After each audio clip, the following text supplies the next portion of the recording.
Bismillahirrahmanirrahim.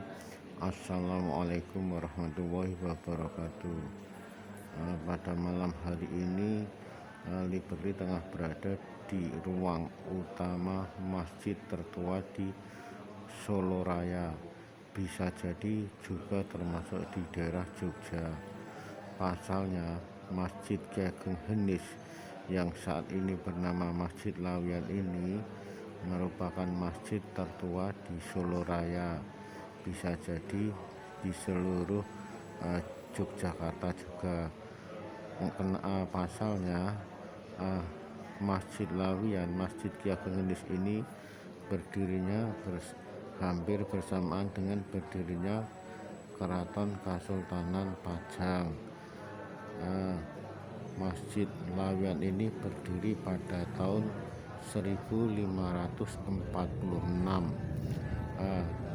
Yang jelas hampir 475 tahun keberadaannya, sehingga dalam usia yang cukup tua tersebut pastinya bangunannya masih cukup sederhana. Artinya tidak seperti masjid-masjid kuno belakangan ini atau masjid setelah Kasunanan Surakarta Hadiningrat. Masjid ini pada ruang utamanya hanya memiliki soko guru, ada 4 tiang, tidak ada semacam soko rowo atau tiang-tiang penambahan yang lainnya. Pada ruangan utama ini hanya terdapat 4 soko guru, dan ukurannya pun kayu-kayu jatinya tidak begitu besar, hanya sekitar 10 cm dengan ketinggian sekitar 6-7 meter. Namun demikian, keberadaan kayu jatinya ini juga utuh, tidak ada sambungannya. Ruang utamanya pun juga tidak begitu besar, paling hanya sekitar 150 sampai 200 meter persegi.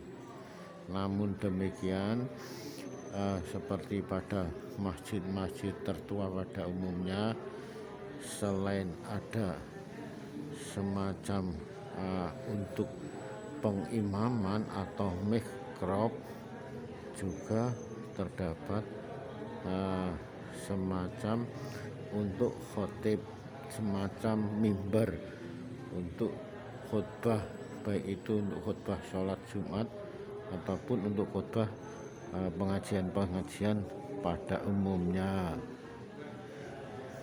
Masjid Lawian atau yang dulu bernama Masjid Ki Ageng Henis ini adalah semula merupakan bekas pura milik beliau Ki Ageng Beluk, yang kebetulan pada saat itu Ki Ageng Beluk masih memeluk agama Hindu. Untuk saat ini makam Ki Ageng Beluk pun juga bisa dijumpai ada di sebelah barat atau di sebelah depan dari Masjid Lawian ini, termasuk juga makam beliau, makam Ki Ageng Henis juga berada di depan masjid atau di depan atau di sebelah barat dari Masjid Lawian ini.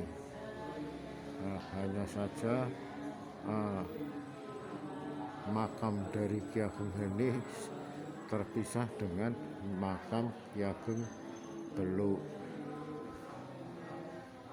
Sekitar 500 tahun yang lalu, pada saat itu di antara beliau Ki Ageng Henis dan Ki Ageng Beluk terjadi semacam perdebatan, diskusi masalah seputar agama, yang pada saat itu Ki Ageng Henis sebagai ulama besar di Keraton Kasultanan Pajang Sedangkan Ki Ageng Beluk memiliki padepokan atau semacam pura yang berada tidak jauh dari Kesultanan Pajang, sehingga pada saat itu di antara keduanya terjadi semacam diskusi tentang din, diskusi tentang ilmu agama, yang akhirnya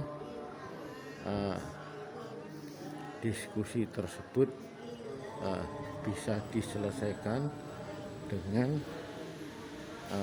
masuk Islamnya beliau Ki Ageng Beluk, mengakui apa yang disampaikan oleh beliau Ki Ageng Henis benar adanya, bahwa inna dina indallahil Islam, sesungguhnya agama yang berhak di sisi aku, di sisi Allah Subhanahu wa Ta'ala, hanya Islam.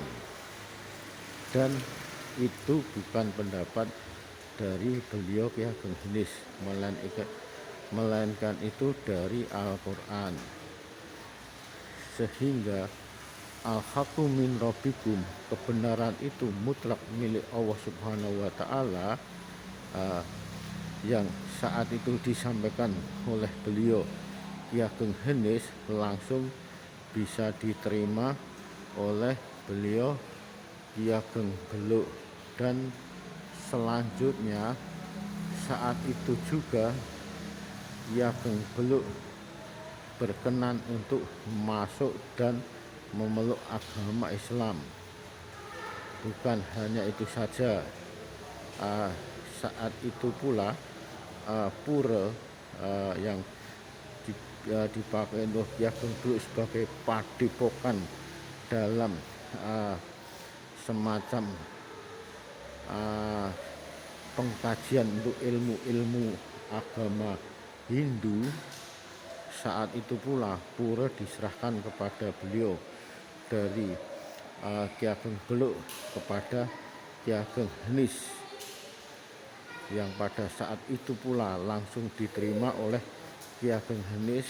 Dan saat itu pula dengan kesepakatan berdua antara tokoh ulama besar dari Keraton Pajang, yaitu tokoh dari ulama Islam Ki Ageng Henis dan Ki Ageng Beluk, yang saat itu langsung menyatakan diri masuk Islam, menjadikan pura miliknya diberikan langsung kepada beliau Ki Ageng Henis untuk dipakai semacam peribadatan. Akhirnya pada saat itu sekitar tahun 1546, pura yang semula dipakai untuk syiar agama Hindu oleh beliau Ki Ageng Beluk langsung dipakai oleh Ki Ageng Henis sebagai Masjid Ki Ageng Henis, yang selanjutnya hingga sekarang ini berubah menjadi nama Masjid Laweyan, yang usianya sudah hampir 475 tahun, sehingga pada bangunan-bangunannya masih asli namun tetap masih sederhana, belum seperti bangunan-bangunan setelah masjid di zaman dinasti Mataram Islam. Untuk serambi dari Masjid Laweyan ini hanya ada sekitar 8 soko rawa, artinya 8 soko rawa, semacam 8 tiang tambahan yang justru ruang serambi Masjid Laweyan ini lebih besar ruangannya dari ruang utama. Bahkan dari soko guru pun, dari tiang-tiang penyangga atapnya, penyangga mustaka, lebih besar ukurannya daripada kayu penyangga yang ada di dalam ruangan utama. Seperti masjid-masjid pada umumnya, masjid-masjid kuno pada umumnya ada semacam beduk, juga kentongan antik atau beduk dan kentongan yang berusia sudah ratusan tahun.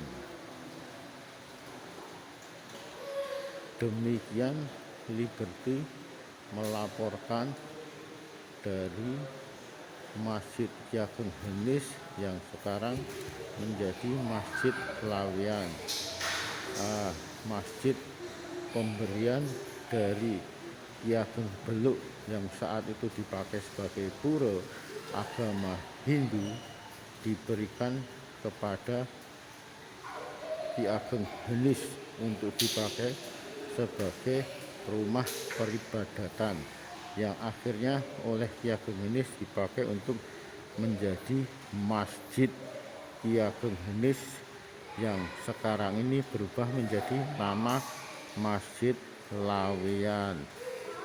Terima kasih. Akhirul kalam, wabillahi taufik wal hidayah. Wassalamualaikum warahmatullahi wabarakatuh. Jadi Masjid Ki Ageng Henis atau yang sekarang menjadi Masjid Laweyan ini dulunya merupakan pura peribadahan agama Hindu milik Ki Ageng Beluk yang diserahkan kepada Ki Ageng Henis. Terima kasih.